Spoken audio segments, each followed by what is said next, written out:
क्या आप भी एक पत्रकार हैं या शुरू करना चाहते हैं अपना करियर मीडिया फील्ड में? क्या आप में जुनून है समस्याओं को उजागर करने का? क्या आप में जज्बा है लोगों को न्याय दिलाने का? तो आज ही जुड़िए देश के तेजी से बढ़ते news network right to information समाज की खबरें न्यूज़ एजेंसी के साथ। राइट टू इन्फॉर्मेशन समाज की खबरें न्यूज़ एजेंसी एक नेशनल हिंदी चैनल है। हमारे टीम में 100 से ज़्यादा रिपोर्टर्स काम कर रहे हैं। आप भी जुड़िए राइट टू इन्फॉर्मेशन समाज की खबरें न्यूज़ एजेंसी के साथ और बनाइए पत्रकारिता में अपना सफल करियर। हेलो फ्रेंड्स, मैं फरीदा। राइट टू इन्फॉर्मेशन समाज की खबरें न्यूज़ एजेंसी में आप सभी का स्वागत है। तो चलिए बढ़ते आज की न्यूज़ की तरफ। महोदय, आपका बहुत बहुत धन्यवाद। आज discussion on parliament journey of 75 years.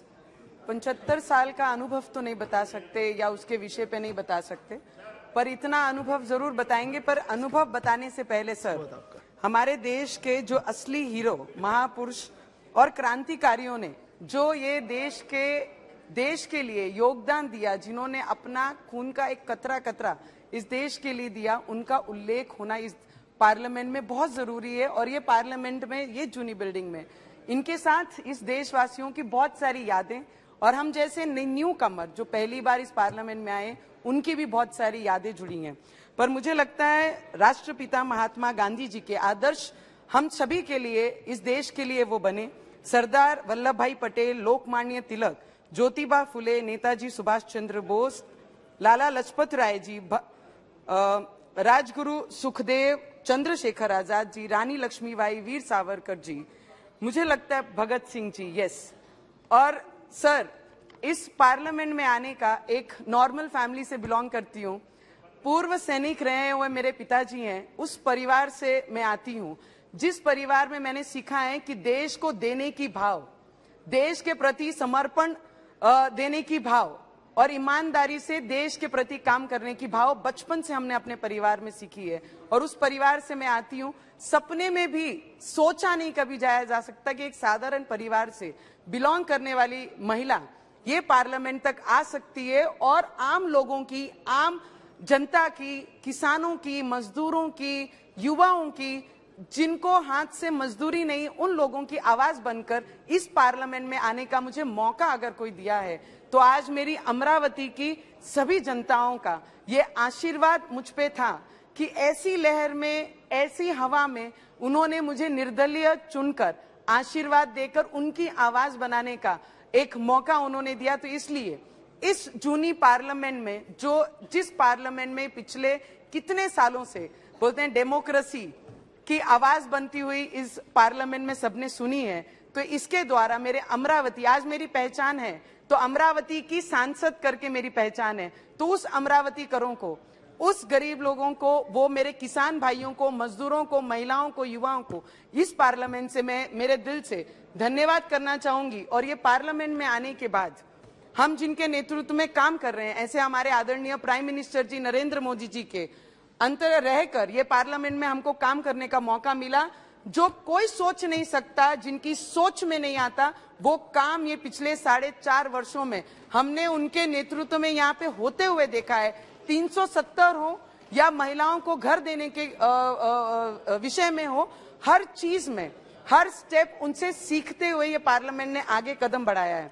Sir, G20 का भी मौका इस देश को पहली बार, G20 तो होती होगी बहुत सारी चीजों में, मोदी जी ने सिखाया कि स्मार्ट इंडिया कैसे बनना है। स्मार्ट इंडिया के उदाहरण बहुत सारे मोदी जी के द्वारा हम लोग देशवासियों ने, हम जैसे युवकों ने सीखा है। पर G20 जिस तरीके से हमारे देश को पहली बार मौका मिला, उसका अगर क्रेडिट किसको जाता है या किसका योगदान सबसे जाता है, तो वो पावरफुल हमारे प्राइम मिनिस्टर नरेंद्र मोदी जी को जाता है। अगर वो है, वो इस तरीके से काम कर रहे हैं, करके विश्व में हमारी पहचान, बाहर सर देश में जाते हैं, अब्रॉड में जाते हैं, तो जब बात करते हैं आम लोगों से, वहां के NRI से, तो बोलते हैं, जब हम उनसे बात करते हैं, do you know anybody politician who belongs to India?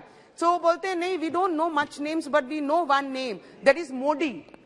तो मुझे लगता है तब प्राउड फील होता है कि मैं उस देश की नागरिक हूं और उस पार्लियामेंट को रिप्रेजेंट कर रही हूं, जिन्होंने इसके पहले जितने राजनेता हुए हैं, उनके नाम उन्हें पता नहीं है, पर आज पिछले 9 वर्षों से जिनका योगदान, जिनका विश्व भर में अपनी पहचान, हमारे देश की पहचान बनाने का काम हमारे प्राइम मिनिस्टर जी ने किया। उनका आवाज, उनका नाम हर एक कोने में है।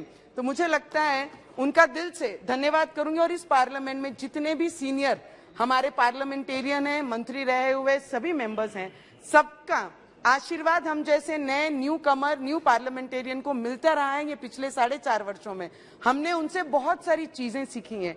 अगर हमने पहला कदम रखना सीखा है इस पार्लियामेंट में, तो मुझे लगता है हमारे सीनियरों ने हम लोगों को आगे स्टेप बढ़ाकर सिखाया है। मुझे लगता है डॉक्टर बाबा साहेब अम्बेडकर जो संविधान के मुताबिक इस देश को चलाते हैं, हम जैसी महिलाओं को अधिकार जिन्होंने दिया, लोकतंत्र का, डेमोक्रेसी का मंदिर हम जिसको बोलते हैं, आज वो पार्लियामेंट का 75 साल पूरा होने के बाद इस पार्लियामेंट से नई इमारत में जाएंगे। इस देश का संविधान नहीं बदलेगा, इस देश की न्याय प्रणाली नहीं बदलेगी, इस देश का कार्य करने वाला जो प्रमुख है हमारे पंतप्रधान जी, वो नहीं बदलेंगे। सिर्फ इमारत बदलेगी। हमारी भावना इस देश के प्रति जो थी वो है और वो रहेगी।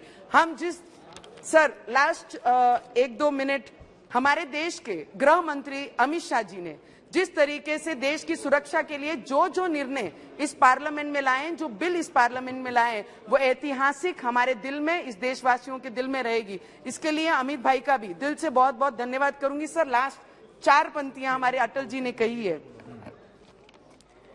सर, जो कल था वो आज नहीं है, जो आज है वो कल नहीं होगा। होना ना होने का क्रम इसी तरह चलता रहेगा। हम हैं, हम रहेंगे, ये भ्रम भी सदा पलता रहेगा। इसके साथ इस इमारत को, इस पार्लियामेंट को यहाँ से नमन करती हूँ। इस पार्लियामेंट में बैठने वाला हर पार्लियामेंटेरियन हमारे लिए प्रेरणादायी है और आप सभी को बहुत बहुत धन्यवाद।